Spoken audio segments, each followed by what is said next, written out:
Hello and welcome to another edition of the Under Center podcast. I am your host, Daramar. I am back in the hot seat this week. Thank you very much to Fionn for taking the reins last week. I am delighted to be joined by the other Malloy brother, that is Rian. Rian, how are you this evening, I should say, after the weekend?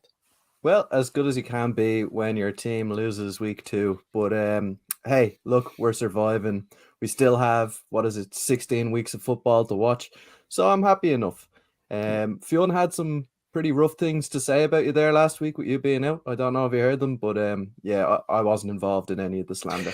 I heard you say some things, all right, about me not being fun. So I'm going to make this the most boring show possible for you now tonight. Excellent. I love it. But I love the fact that, our two teams lost the weekend. I don't love the fact that our two teams lost the weekend. I love the fact that we came on the show to talk it out, have like a little bit of a therapy session after what we saw.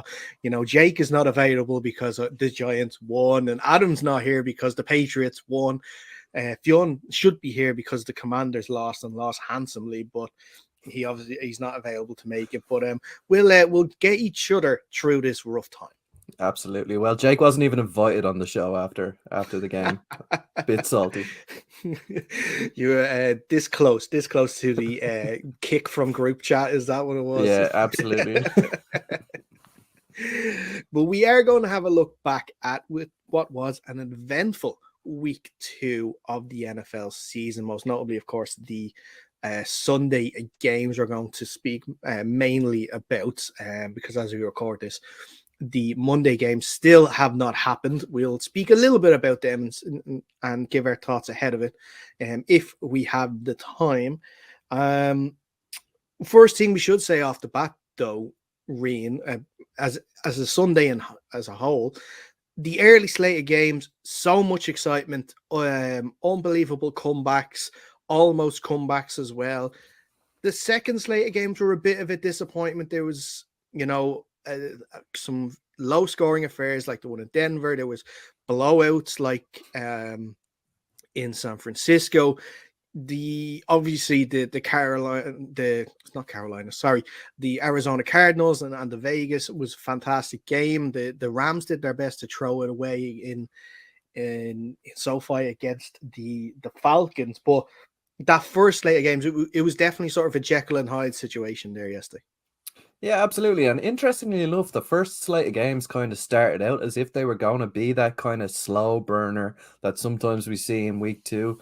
But I mean, everything just started kicking off towards that second half of those early slate of games. And what a set of games they were. There were some unbelievable results, some unbelievable football played. So yeah, it was great to watch. Yeah, definitely. And we're going to get straight into them. But before we do, we must mention that we are delighted to say we're brought to you by Locker in partnership. Locker is a new sports app that centralizes premium sports content and puts the power in the hands of fans to personalize their world of sport, including a range of NFL premium sources that can be tailored to your fan experience. Download the app for free in the Irish or UK iOS and Play Store today.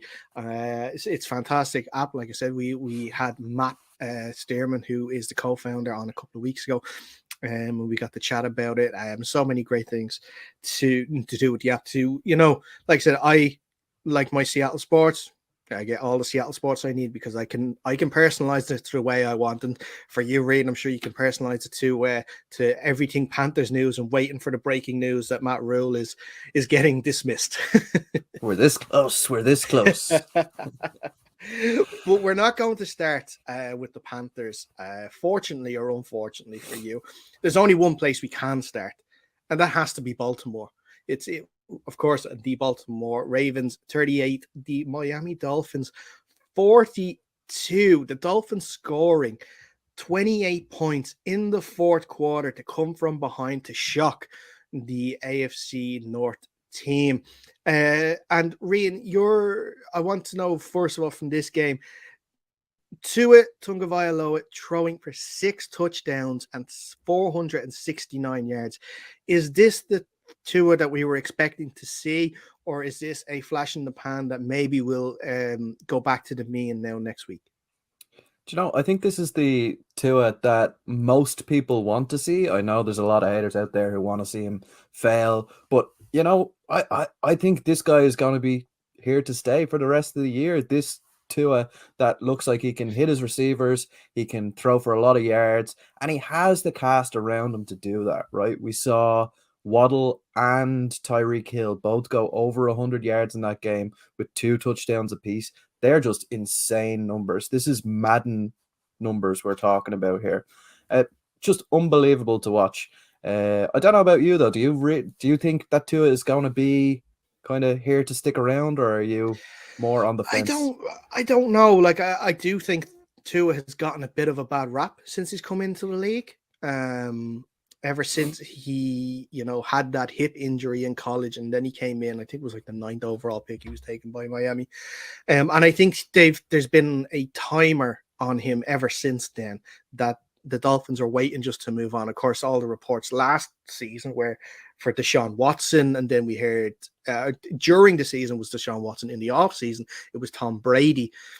So we're looking to see. And then just before the season started, ironically enough, Lamar Jackson liking a tweet of him in a Dolphins uniform, of course, him being from the Miami area as well. So, it's Tua's had to face a lot of criticism and a lot of doubters in his time. And, I haven't seen a lot of from Tua to, agree with those doubters. He's a guy that's into his 3rd year now in the league. You obviously have to cater a certain offense around him due to his height, and of course he's the rarity of a left-handed quarterback in the NFL as well. And I think that's what Mike McDaniel is doing here now, and he's got these speedy guys like Tyreek Hill, like Jalen Waddle, who, just like you mentioned, went for insane numbers yesterday, like 190 yards for Tyreek and 11 receptions also for Jalen Waddle,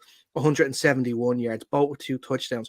Unbelievable. Now, we should also mention on the other side of things is Lamar Jackson as well, because Lamar Jackson had a fantastic game too, and any other day he would be on the winning side and, probably in the running for AFC Player of the Week, because his numbers, 318 yards for 3 touchdowns, no interceptions.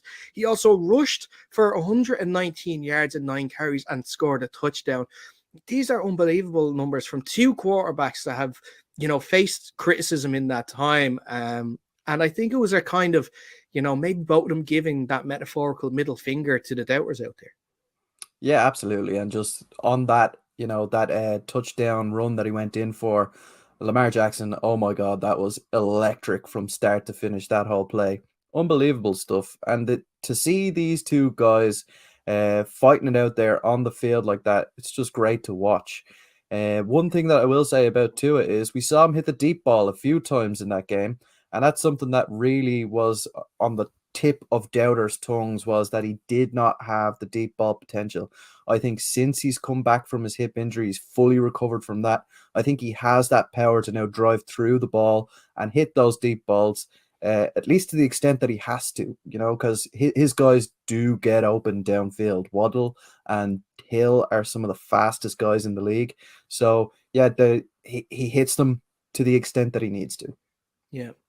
And I'd like to see now, because the Dolphins offensive line got a lot of criticism last year. Now, they brought in Armstead from the Saints on a huge contract, and he seems to have steadied a lot on that offensive line, which is given to at that time to hit those long balls as well to Tyreek and Waddle. So it'll be interesting to see if that can continue, because normally the Ravens offense or defensive line is quite stout, and it is dangerous, and it's hard to hold back, and for being sacked only once in the game too as well, it is very impressive. And we'll see now what happens in week 3 with both these sides. It's going to be very interesting. If I just have a look at the schedule here for both teams and see who they face next. It'd be great if I had this prepared, wouldn't it? The Dolphins are going to face the Bills, actually. The Bills next week. So that's going to be an interesting game. And the Ravens are taking on the Patriots. So that's going to be 2 very interesting tests for both sides. Big tests in different ways, of course. The Patriots are always stout defensively. I think it's going to be more of a shootout when it comes to Miami and the Bills. So yeah, we'll see how it goes. It'll be the first proper real test of that Dolphins squad, if they have that kind of Super Bowl caliber that they've been talking about that they do have. It'll be interesting to see. Yeah, and it is good to see that we do possibly have a challenger for the Bills in the AFC East as well, because I think us included thought, a lot of people, us included, thought that the Bills are going to run away with this division. And if the Dolphins can do something in that game next week against the Bills, providing the Bills win on the Monday night, that we could see an interesting division race now. Right, yeah, this could shake everything up, and the fact that they play each other twice is even more kind of spicy. We get to see these two quarterbacks go face to face, or more so the offenses, right? The offenses are so high powered that it's just going to be electric to watch that, and we're lucky to be able to see it once, let alone twice. So yeah, looking forward to it. And I think, if the Dolphins win that game and take the lead in that division this early on, I think that's going to put a little bit of stress on Josh Allen, a little bit of stress on that Bills coaching staff, and I think it might the pressure might tell. I know you're not. I know you weren't feeding into the Bills hype before the off season, and I think you're maybe hoping more for a Dolphins winning that rather than expecting it. Yeah, look, the Bills looked incredible week one, so I can't see them being beaten by the Miami Dolphins, but who knows? Who knows? Who knows? We'll see next week for sure. Let's move on. We're going to stay in the AFC East and let's talk about those Jets. The Jets 31, Cleveland Browns 30. The Jets were down 30, I should say, to 17 with less than 2 minutes left. A long Corey Davis touchdown and then an onside kick recovery followed by rookie Garrett Wilson getting his second touchdown of the game, smoking Joe Flacco for 307 yards and 4 touchdowns. What a game. And the Jets, out of nowhere, well, not out of nowhere, because I had them back this week. I had a feeling that something was going to happen, but the Jets going to Cleveland and beating the Browns. What do you think? Absolutely amazing. And seeing an onside kick recovered, that's rarer than a unicorn these days, right? Like, unbelievable to see it at the end of the game. And then to go win it afterwards. Holy crap. Joe Flacco looked like old Joe Flacco, Super Bowl winning MVP Joe Flacco.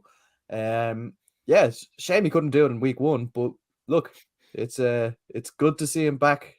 He might be making Zach Wilson sweat a little bit for that starting role. A little hopeful, but you never know. You never know. Always the optimist. Always the optimist. But we should also say welcome to Garrett Wilson to the NFL. He didn't contribute too much in week one, but he definitely contributed yesterday with 102 yards on 8 receptions and 2 touchdowns. This is why the Jets drafted him so highly. And he showed yesterday that I think that he could be someone to watch now in the next few years.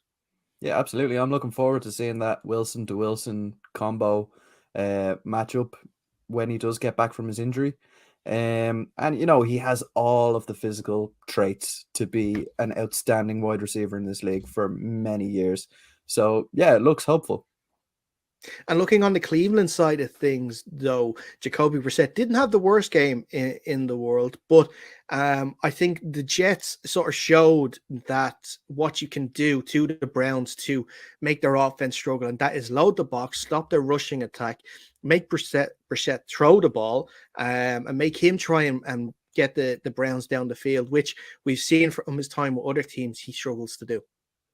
Right, yeah. I think he's a little bit wary to throw that deep ball, right? He's got the second lowest interception to pass ratio out of anybody other than Aaron Rodgers. So, yeah, he's kind of not that risk taker, that gunslinger that maybe an offense like Cleveland needs, particularly with Amari Cooper on the outside. But yeah, I mean, usually they can get the job done on the ground with Nick Chubb. They certainly did against the Panthers in week one.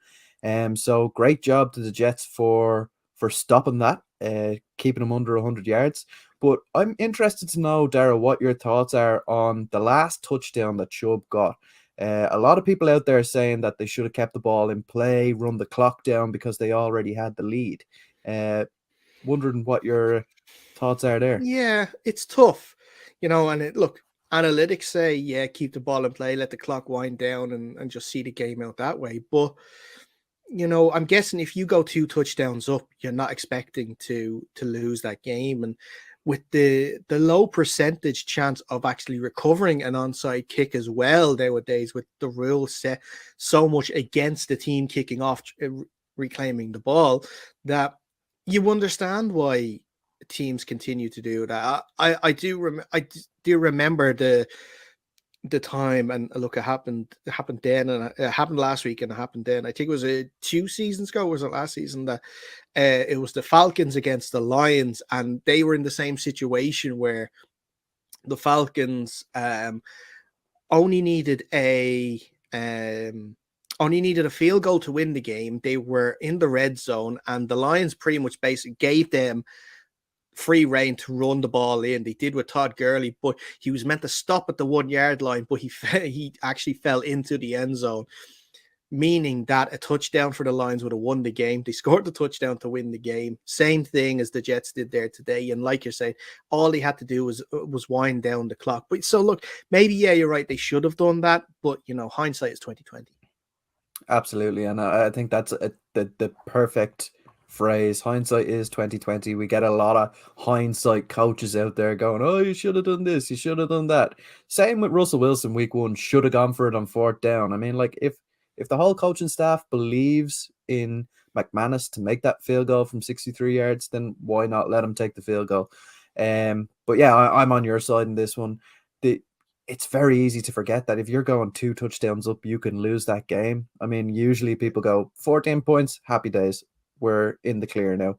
So, yeah, I think I'm on your side in that one. Excellent. I'm glad to have someone on my side now for that. Thanks, Ryan.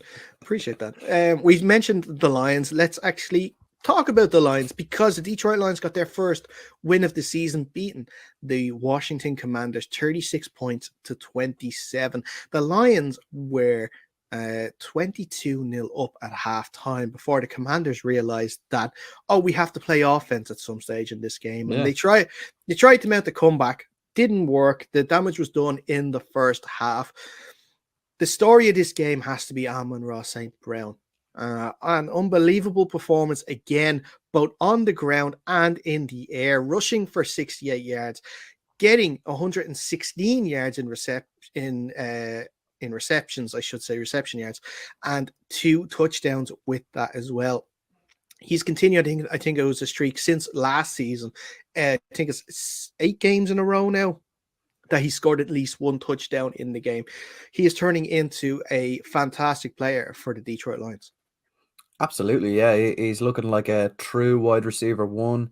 There was that question when he initially started out as to whether he could fill that role, but we see him now in that role. We see Reynolds on the other side really complimenting him. He had another nice day yesterday.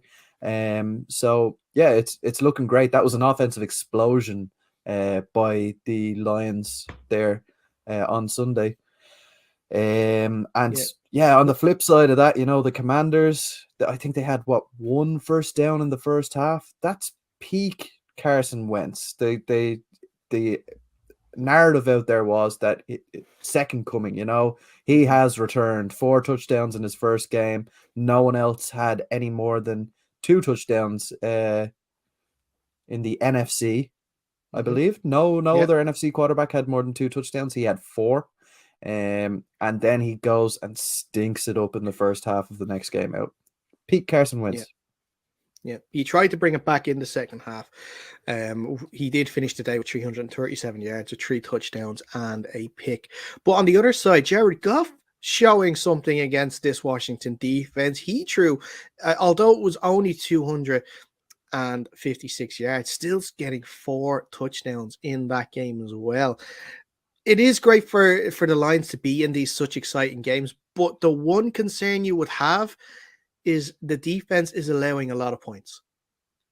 They are, yes. That's 2 weeks in a row now. I think they're They've conceded 70 points in the last 2 weeks, or above 70 points in the last 2 weeks. So, yeah, not looking good there. I mean, their defense had a good day as well, right? We saw some flashes, particularly from Hutchinson. He had that safety in the first half, but they 3 sacks as well.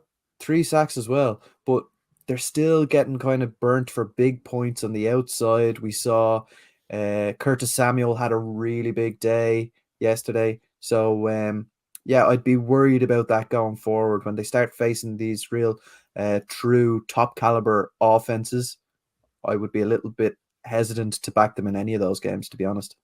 Yeah, it is. It is a day. Now, look, we thought that the Eagles were going to be a good defense, and they still scored a lot of points on the Eagles defense as well.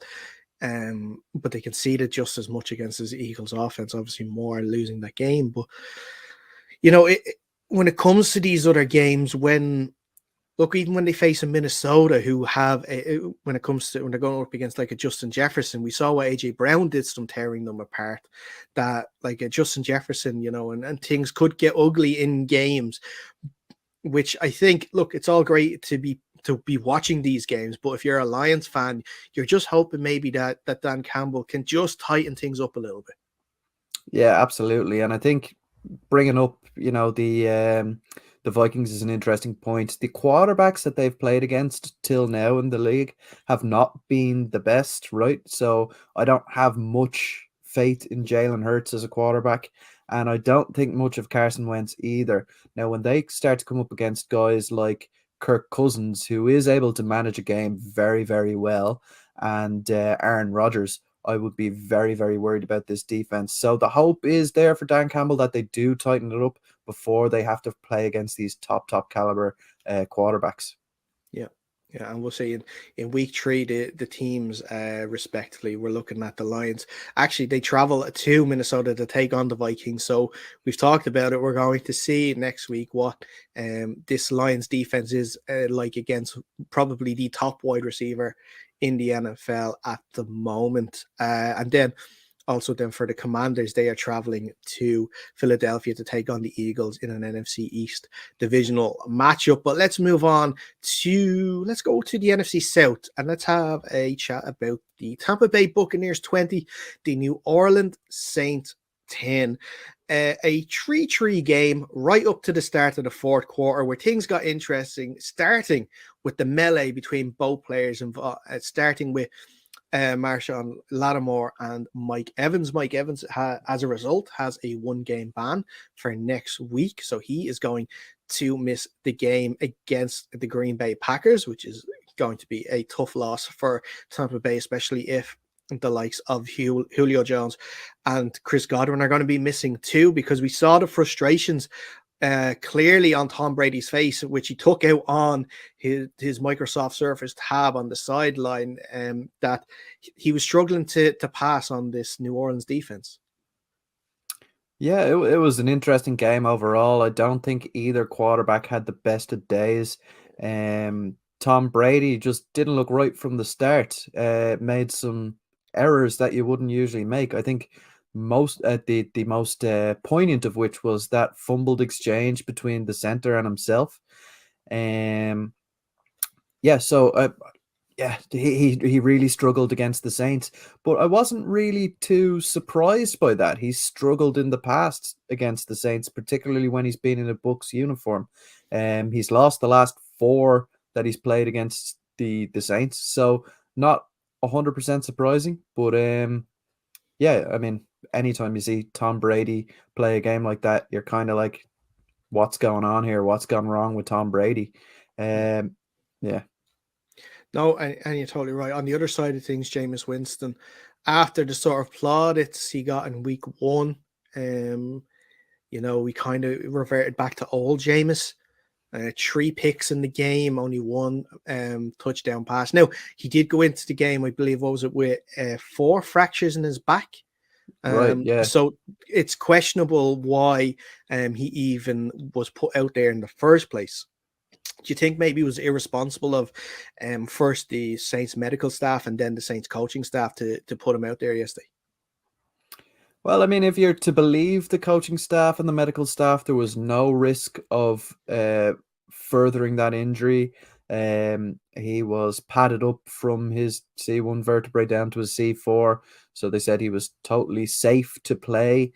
Now, in terms of the game, was it a responsible decision to make? I'm not so sure. Surely they have. I mean, in Taysom Hill, they can roll him out at quarterback. He can win you a game with his legs. And it would be something that Don't forget Andy Dalton. Andy Dalton too, of course. Yeah, he could. So if you could two-headed monster that, I think Tampa Bay would be in for a real tough day, particularly because they would have been preparing for Jameis Winston, right? Now, I don't think all of this is down to the coaching staff. A couple of those picks that Jameis Winston threw were really, really ill-advised. I think he was just making bad decisions out there. How much of that was down to the pain he was experiencing? Not so sure, but he definitely shouldn't have thrown those balls that went for picks.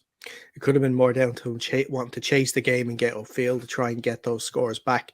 Can I ask you, though, because Alvin Kamara missed the game with an injury as well. Do you think if Alvin Kamara was fit, do you think maybe they would have taken the decision to sit Jameis then? It's a good question. I'm not 100% sure. I mean, we know that the Tampa Bay Buccaneers are always stout against the run. So would the coaching staff maybe have thought that Alvin Kamara was going to make the difference? Like, Murray didn't do too bad. He didn't have too many big explosive runs, but he got the job done on the ground. Yeah, I can't see Alvin Kamara making that much of a difference on this game, like particularly not 10 points difference in the final score. Mm-hmm. Okay, fair enough. Fair enough. We will move on then, and I think we will stick with an AFC South team. And Rian, now here's your chance to vent a little bit, because the Carolina Panthers went over to New York to face the Giants, and they left with a big fat L, losing by 19 points to 16.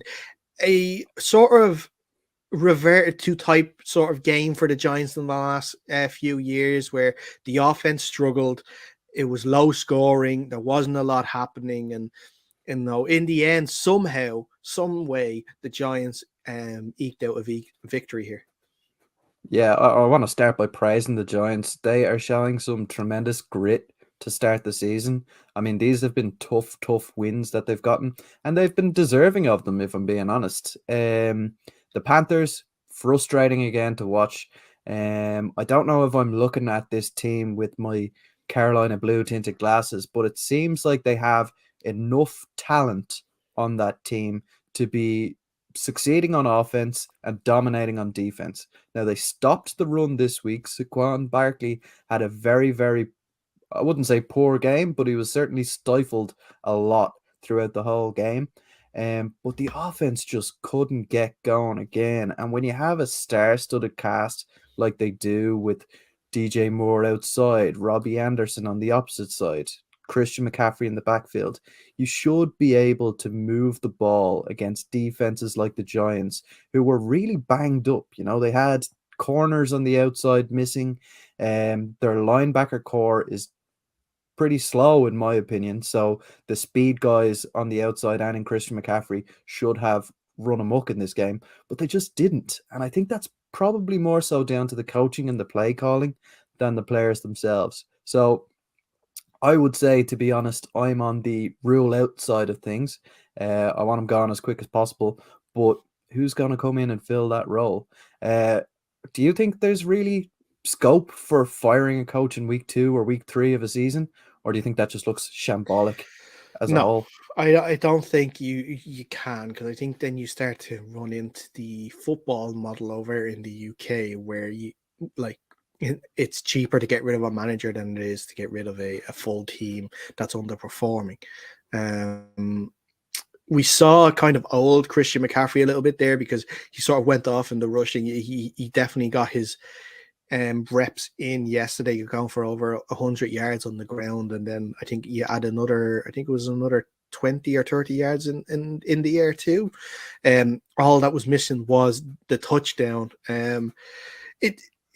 It is still. I think the biggest problem that Carolina had is the fact that they took so long to complete this trade for Baker Mayfield that he didn't get enough time to get accustomed to the new playbook and to the new way of things, and that is leading to a lot of struggles in the offensive side of the ball, because we've seen in the first two games, the first half, he has struggled immensely. And I think, now this is me just guessing, I don't know if it's actually happening, but I think in the second half they are scaling back the playbook a little bit, and giving him stuff that maybe he would have seen more of in the likes when he was with Cleveland, and maybe sort of easier plays for him to manage. I don't know what you think about that.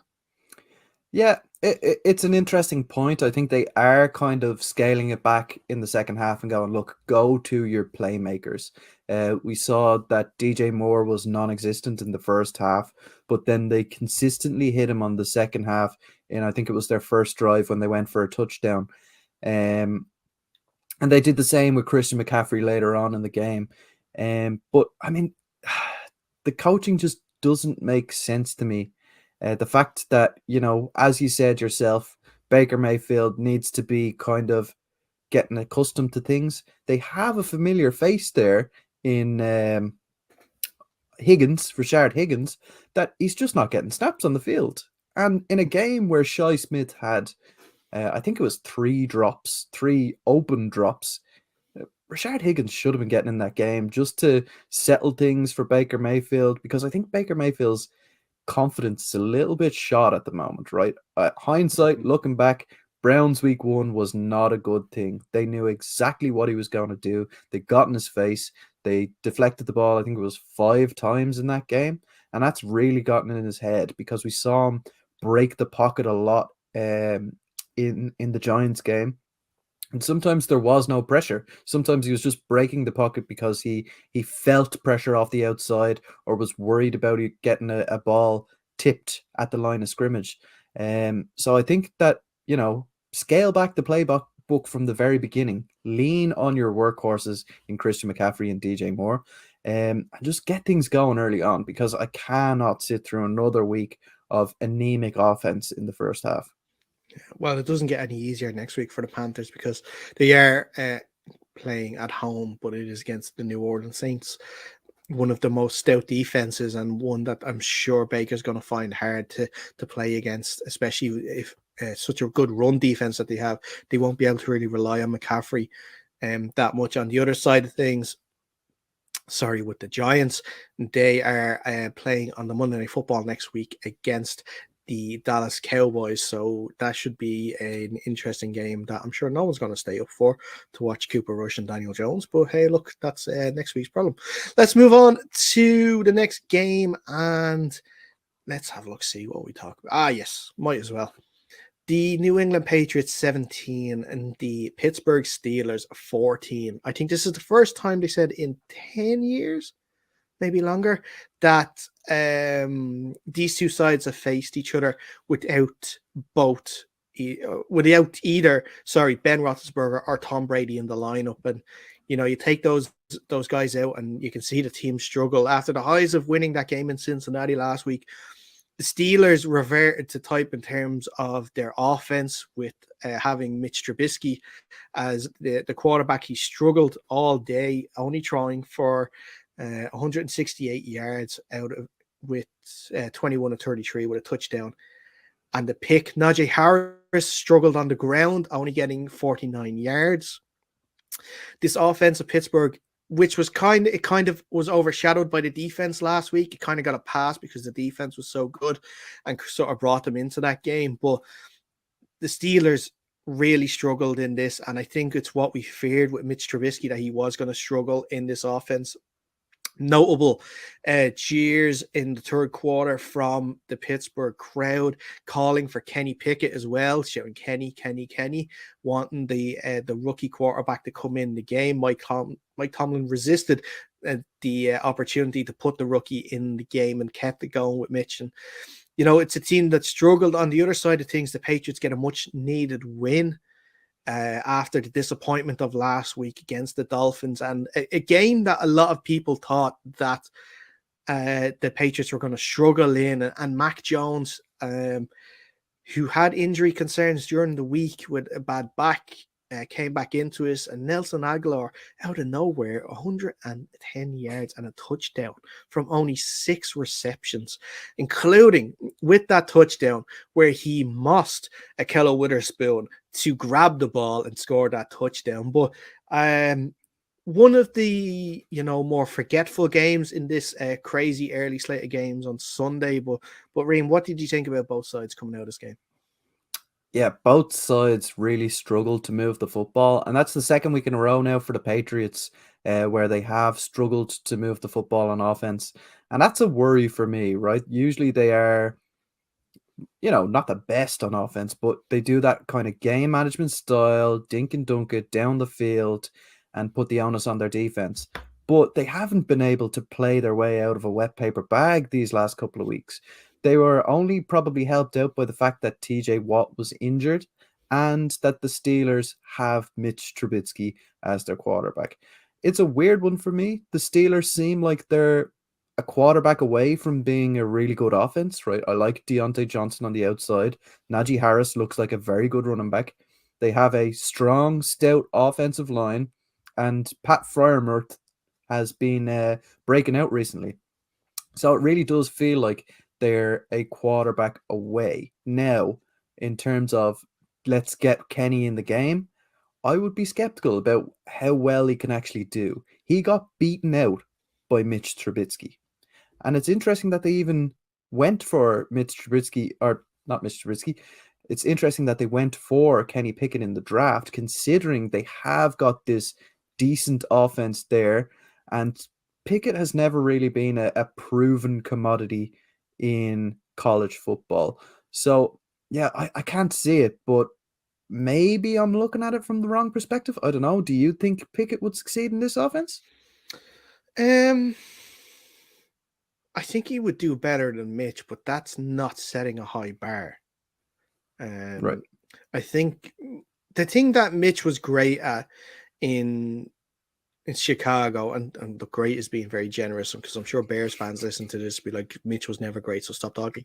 But he was sort of that dual threat where he could go with his legs, because he wasn't too accurate with his arms. So we haven't seen a lot of that in these first 2 games with Mitch. He scrambled a bit. Just looking at it here, he actually only rushed once for 7 yards in the whole game. He only broke out once for that. And I don't know if that's Tomlin telling him not to do it. It must be, because he just did it for fun in Chicago. Maybe he's trying to prove that he can be more of a pocket passer, but so far it's not so good. I think that it's going to be tough now, I think, for Mitch to win over the Steelers fans. And I think he was on a hiding to nothing when they did draft Kenny Pickett, because he's the local guy. He went to college in Pitt, trained in the same facility as the Steelers. Steelers fans love that stuff, and they're going to want to see Kenny Pickett succeed. And I think it is only a matter of time. But I don't think that if Trubisky is taken out, I don't think he's bringing Kenny Pickett in. I think he's going to probably put Mason Rudolph in there instead. And that'll send the Steelers fans absolutely insane. And I am here for it. Yeah. I am here for it. I cannot wait for that. So we'll see. But look, he has the game on Thursday night against the Browns in Cleveland. NFC North matchup. These games are always tough, always low scoring. So when you have the chance, you have to take it. We'll see what happens. On the other side of things with the Patriots, they let me see, where are the Patriots now next week? They are, or like I said, sorry, you mentioned it earlier, they are entertaining the Ravens at Gillette Stadium. So we'll see what happens there now with that. Let's move on to the next game. And this one, I think, was one of the more surprising score lines of the whole weekend. And that is the Jacksonville Jaguars beating the Indianapolis Colts. Maybe not surprised by that because of what happened in week 18 last year, but with 24 points to nil, the Colts were completely shut out. And I think it is I think the Colts are. I think the how can I say? What was I going to try and say is, the strategy of Frank Reich and the Colts so far. I think I think it's coming back again against them now. They've refused for years to draft a quarterback, instead getting these aging quarterbacks in, hoping they'll do a job for a year or so, and then move on to the next guy. And we've seen there Matt Ryan throwing 3 picks yesterday. Jonathan Taylor at one point in the second half had 4 yards from 5 attempts. This offense seemed broken yesterday. I know Michael Pittman was out, but I don't think that's a good enough reason to struggle this badly. But we put a thing on Twitter, a bit of a meme, and saying that Frank Reich is on the hot seat, and I genuinely believe that he is one of those head coaches with Matt Rule, and I would have said Cliff Kingsbury before yesterday's game, that he is on the hot seat and he is looking nervously over his shoulder, I'm sure. Oh, absolutely, he has to be. And I think it's interesting you mentioned the Michael Pittman thing, right? Because this is Matty Ice all over. The guy, throughout his entire career, really only throws to one guy, right? He has his clear wide receiver one that he likes throwing the ball to, and if you take that away, he's going to have a poor day. Today, Michael Pittman didn't start because of an injury, and he imploded. He didn't have his number one target. He imploded. They couldn't get anything done on defense. Fair play to Trevor Lawrence and that Jacksonville offense. They did an excellent job of capitalizing on that. But it's going to be interesting to see whether or not Frank Reich actually is on the hot seat, because last season they didn't so much blame the coaching as they blamed the quarterback. And I don't know how they got away with that, considering the numbers that Carson Wentz put up for them. He did exactly the job he was asked to do there. So I think probably the general manager, owner, head coach, and Frank Reich, they're all kind of in cahoots a little bit there. And I wouldn't be putting my money on him to be first fired out of everybody. I'd be putting that on Matt Rule, and after that, probably McCarthy down in Dallas. Yeah, it is. And you mentioned the defense, and I know Shaquille Leonard wasn't playing, and he is a quite important piece to that defense, especially being, the captain and the signal caller in that defense. But, the whole team was burned completely. Like, the offensive line looks dysfunctional. You got Stephen Gilmore in the backfield, and with the experience he has, you think he'd be doing better, but he was burned by Christian Kirk so many times. And I do fear for the Colts. I had a fear for them this season. I fear for it even more now with games like that. And what's even worse is they're entertaining the Chiefs next week, and if Trevor Lawrence can throw the ball around with ease against that Colts defense, Lord knows what Patrick Mahomes is going to do. Yeah, I mean, it's very telling that they've now gone 0-1-1 against 2 of the worst teams in football. This is going to be rough for the Colts all season long, unless they can turn it around, because they do have a strong schedule moving forward, primarily of which you mentioned it, Patrick Mahomes next week. If you have him on fantasy football, you better be playing him, because he's going to have himself a day against that Indianapolis defense. Yeah, for sure. I should mention as well, and give some praise to the Jacksonville Jaguars. Doug Peterson gets his first win as the new head coach of the team. From everything that I'm reading and seeing, the vibes seem to be good with the Jaguars. Peterson is instilling a new, work ethic, a new mentality in the team. And it looks like it's rubbing off on Trevor Lawrence as well, because he looked pretty good last week at times against the Commanders, and he's continuing his good form this week. And I think we're starting to see the sort of Trevor Lawrence we hoped to have seen when he was with Clemson. Oh, absolutely. Yeah, it looks like he is the quarterback that he was built up to be. Yeah, he's starting to look confident, right? He never looked confident at all last season. That was probably down to the coaching staff that was around him. But look at the way this team is playing now. They were right in the game at the end there against Washington, and they've beaten their divisional rivals in the Colts 24-0. This is looking like it could be a good football team. They might not be, as I said previously, one of the worst teams in football. I'm hopeful looking forward, and I can't wait to see more out of Trevor Lawrence. Yeah, hopefully. And look, a big test for them coming up next week, where they're going to be going to SoFi Stadium to take on the Chargers. So, especially against that Chargers front line of Mack and Bosa, we'll see what happens there with that. And the likes of JC Jackson and Derwin James in the backfield just waiting for an errant pass to pick it off. We'll see. Hopefully, the good run of form can continue for Trevor Lawrence and co. Let's move on to the late slate of games. And we're going to start actually in SoFi Stadium. The Atlanta Falcons 27, the Los Angeles Rams 31. The Falcons know how to give up 28-3 leads, but they couldn't come back from a 28-3 deficit this week. No, they could not, but they tried their damnedest. It was a little bit of an implosion from the Rams this week. I didn't see it coming at all, right? So I watched the first half of that game before going to bed on Sunday night, and the game was in the bag. Mariota was making errors.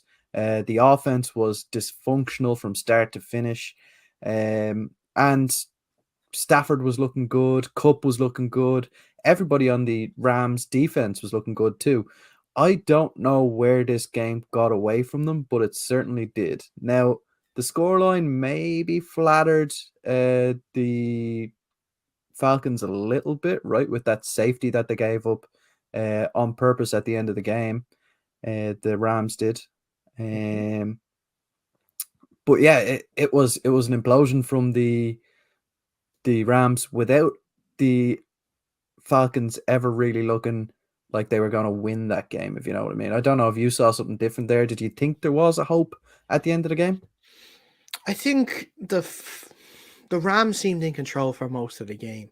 And I don't know what it was. Was it tiredness? Was it sloppiness or something like that? Maybe they thought they were, just home. But the Rams have a tendency to do this in certain years against these weaker teams that, aren't given a hope coming into it, that you sort of tend to play down to their level a little bit.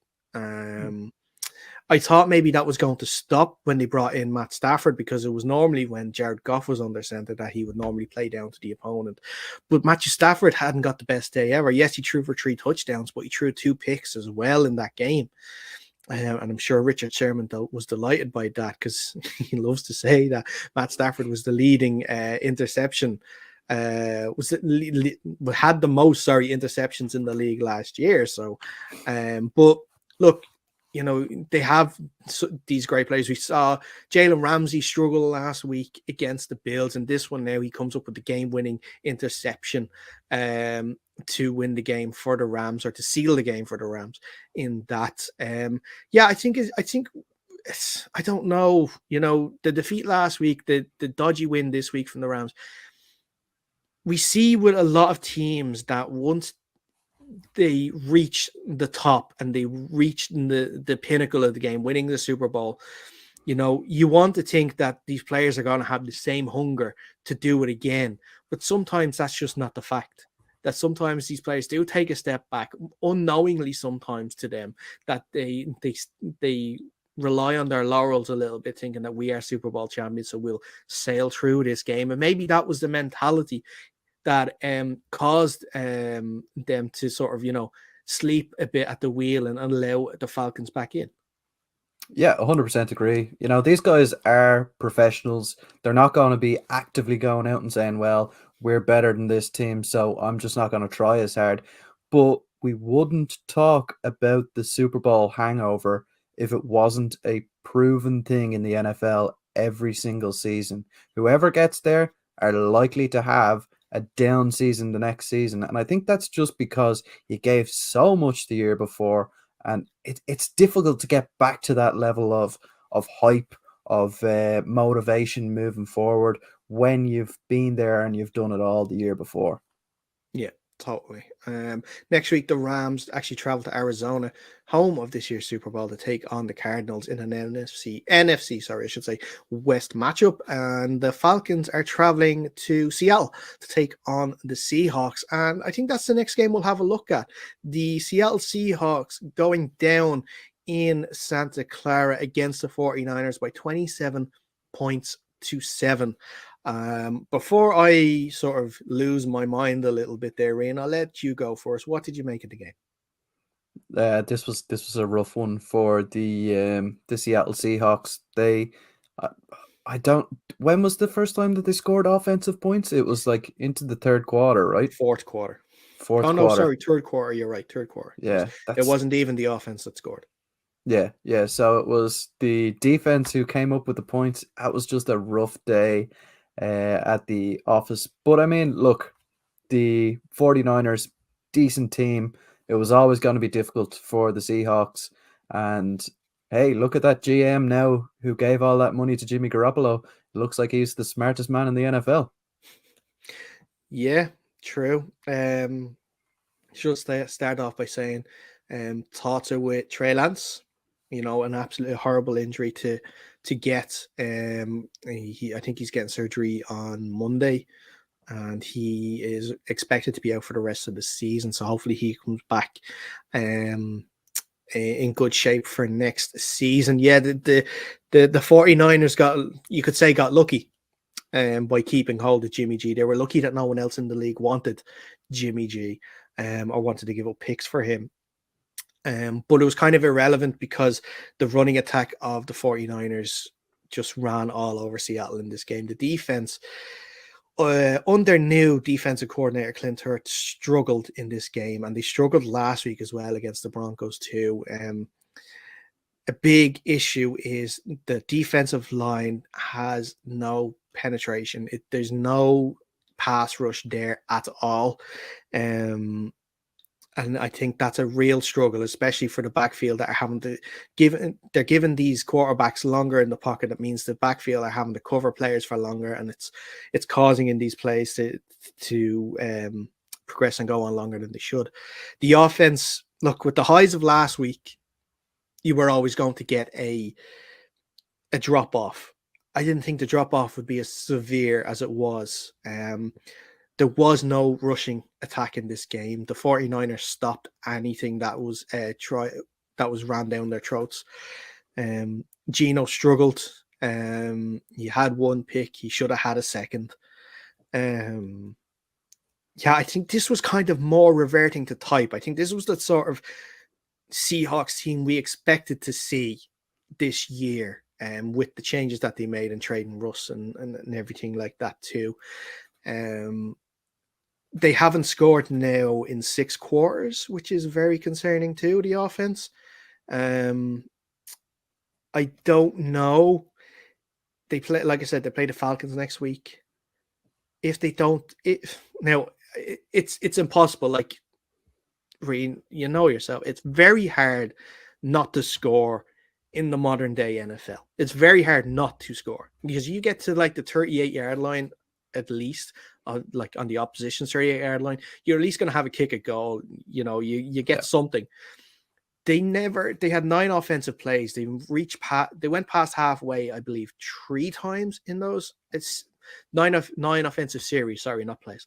It was a struggle. It was a really, really big struggle. And look, they just have to get back and work on things. That's all we can say. Like, we weren't expecting a lot in this season. I think we were spoiled by the victory against Russ and the Broncos last week. And just have to try to get back to work and see if they can progress a little bit and try and get Geno in positions. But let me ask you this question: all off season, it was the battle between Locke and Geno. How long do you give it how long do you think Seattle gives it before they consider making a change? Yeah, it's an interesting one. Coming from that kind of same, well, I wouldn't say the same. Geno Smith is better than Sam Darnold, but we had a situation last year where in the Panthers, there was a decision made to bench Sam Darnold in week 8 for PJ Walker. Now, I think it's a little bit different up there in Seattle because of all of the positive press that Geno Smith has gotten in the past, particularly in Seattle, and some of the negativity behind Drew Lock. I don't think that the Seattle fans will be calling out Drew Lock's name to try and get him in that game, regardless of how badly it's going for Geno Smith. Now, obviously, Pete Carroll, he's an older guy. He wants to get things done and winning as quickly as possible. So maybe if he sees something in Drew Lock, I don't think he's going to hesitate to put him in. But I can't see it happening myself, to be honest. Okay. Fair enough. No, I thought I'd ask the question because Drew Lock he was part of that trade. He is there. I myself personally would not like to see the changeover. I think if Geno is struggling in this offense when he's been part of it for so many years, Drew Lock would not work at all. So right. I wouldn't be too keen to see Drew Lock under center starting a game in the NFL for the Seahawks. 100%. 100%. But look, we'll move on because I could talk about the Seahawks all night. It could be its own podcast, and let's not do that. Let's move on to probably one of the more surprising results of the weekend, and that is the Dallas Cowboys 20, the Cincinnati Bengals 17. Cooper Rush winning a game for the Dallas Cowboys against last year's Super Bowl losers, the Cincinnati Bengals. And Reno, I want to ask you this. With the struggles that they had last week, the struggles they had this week, and the amount of money they paid on that offensive line and still being unable to protect Joe Burrow, should we be concerned about the Bengals? I think we absolutely should, right? We had Jason Bell on last week, and he said he was expecting a drop-off from the Cincinnati Bengals, but not as severe as it was in week 1. We saw that drop-off fall off another cliff again at the weekend. This was a really, really bad result for them. The offense couldn't get going. With the talent that's there, Jamar Chase, Joe Burrow, Joe Mixon, this team is set up for success, and I don't know how they're so stale in their offense, right? They're as you mentioned, their O-line can't protect Joe Burrow. They can't get the ball moving on the ground, and they can't get receivers open. It just doesn't make sense to me. Yeah, I had a bad feeling this game was not going to go great for the Bengals when I read the interview with Jamar Chase and saying that he didn't like Trayvon Diggs and his technique, and I know Trayvon Diggs gets a lot of grief, especially on this show. But when opposition players hear you dissing them like that, it does ramp up and it does give you that extra encouragement. Of course, it has to. Yeah, absolutely, it must, because I know that if somebody's talking crap about the Pirates, I'll go out and play my best football, because it gets you going when someone talks bad about you. Yeah, I don't know why he's doing that, to be honest. Keep your mouth shut, play your game, and if at the end of it you have a great day against them, then you go, well, look, I knew it was going to happen. But don't come out before a game dissing the guy you're going to be going up against. It just doesn't make sense. No, it doesn't. It doesn't. And I guess it's just desserts for Jamar, because he struggled as well in that game. And, Trayvon Diggs had him pretty locked down, only going for 54 yards, not getting a touchdown either in the game. Let's move on to the last few games here, because I know we're a little conscious for time, and we'll get through them as quick as we can. The Houston Texans 9, the Denver Broncos 16. Russell Wilson gets the win in his home debut for the Denver Broncos, but it was a struggle in this game. They didn't actually register a touchdown until the fourth quarter. Red zone struggles again for the team. Fourth and short yardage calls from the head coach Nathaniel Hackett as well, causing dismay in the crowd. And Sean mentioned the boos that we heard from the crowd with the offense and when they struggled, and also them, because there was a lot of I think there was a few delay of game penalties in this game too, to go with the ones that they had last Monday against Seattle. And the crowd, counting down with the clock to sort of get the team, that's not what the team needs right now. There's been a lot of changes in that front office. There's been a lot of changes on the field as well. You got a new quarterback, new head coach. We have our own thoughts about how successful the quarterback's going to be, but to be booing him as he's coming off the field, and look, you can say that, oh, we were booing the head coach. That kind of makes it worse as well, because that's your new head coach that you shouldn't be booing either. You should be giving as much support as you can. And I didn't like anything that the Denver Broncos fan base here. I don't think they have anything to be proud of in this case. They talked about after this Russ trade and getting Nathaniel Hackett in that they were already Super Bowl champions. Your team is struggling now, and now you just can't deal with it, and you're booing them. It's just, you've got to check your priorities here and see that this team needs your support, not for you to be giving out about them. Right. Yeah. No, it was not a good look for the fan base. And I think we can't just lump them all into the one, right? There's obviously guys still on that Russ bandwagon. There's guys who believe in Nathaniel Hackett, but the guys in the stadium really have to show that support. And it was never going to be an easy just plug and play for Russell Wilson. We see that it's never like that for quarterbacks who move to quote unquote contenders in the offseason. Like we saw it with Tom Brady when he moved over to Tampa Bay. He did not have the most auspicious start in the world when he got over there, but nobody was booing him because they trusted the process. And I think that's what the Denver Broncos need to do now, and the fan base, they need to trust the process. Russell Wilson, he is not the only guy in the franchise, so just stop focusing all your attention on him.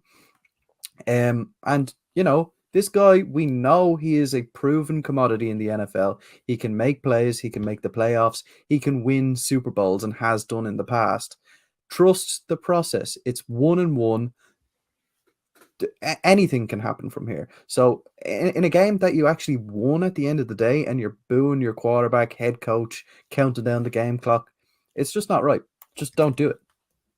No, fully agree. And we'll see now what the Broncos can do next week, because they are actually on the Sunday Night Football entertaining the San Francisco 49ers. So Russ, I should say, coming up against an old foe in the 49ers. And we'll see what the crowd do when they have national media coverage on them as well in this game. But we have 2 games left to cover. It's the last of the late games, and it was the crazy finish in Las Vegas, the Arizona Cardinals beating the Las Vegas Raiders 29 points to 23. The Cardinals scoring 16 points in the fourth quarter to the Raiders none, to force overtime, including that crazy 2-point conversion where I think the stat was Murray ran for officially 84 yards to get 5 yards to get into the end zone. An unbelievable finish, marred at the end by the video that came out. I don't know if you saw, of a fan appearing to attack Kyler Murray as he's trying to celebrate the win at the end. But an unbelievable result, and a much needed result for Cliff Kingsbury and the Cardinals. Right, yeah, I wasn't expecting this out of the Cardinals, but boy, oh boy, how good was Kyler Murray in that game. He was unbelievable at extending the play, getting out of the pocket, rushing downfield. And he did have that interception that he threw out, I think it was in the second half. That wasn't great. He broke the pocket, threw on the run, into double coverage. Should never have thrown that football. But yeah, look, that play, I would like to see how long that went on for. It was probably 20 seconds. Because obviously it's an untimed down, right? We don't get the clock to see how long it's gone on for, but it was probably 20 seconds before he got that in the end zone. Yeah, just another incredible game to cap off the weekend. Yeah, and on the other side of things, Davante Adams went for over 100 yards and a touchdown last week against the Chargers, and this week he was a lot more quieter, only getting 2 receptions for 12 yards, one of them being a touchdown pass. But showing that if you do shut down the connection between Adams and Carr, you can shut down this Raiders offense. Right. And with I think it's safe to say a subpar defense as well. The Arizona Cardinals are not going to be number one or number two in the league in terms of total offense. So it just goes to show that, if you can key in on a major connection between a quarterback and a wide receiver and shut that down, you're really, really able to get things done in the NFL. And I think that's what the Arizona Cardinals did yesterday. Yeah, totally. Moving on then to next week for the two teams, we should mention too. Like I mentioned, the Cardinals going entertaining the Rams, the Raiders traveling to Nashville to take on the Titans in a game now with the Raiders being 0-2 is turning into a must-win. This is absolutely a must-win for the Raiders. They have playoff aspirations this year, and starting off 0-3, statistics tells you you're not making the playoffs. Exactly. With the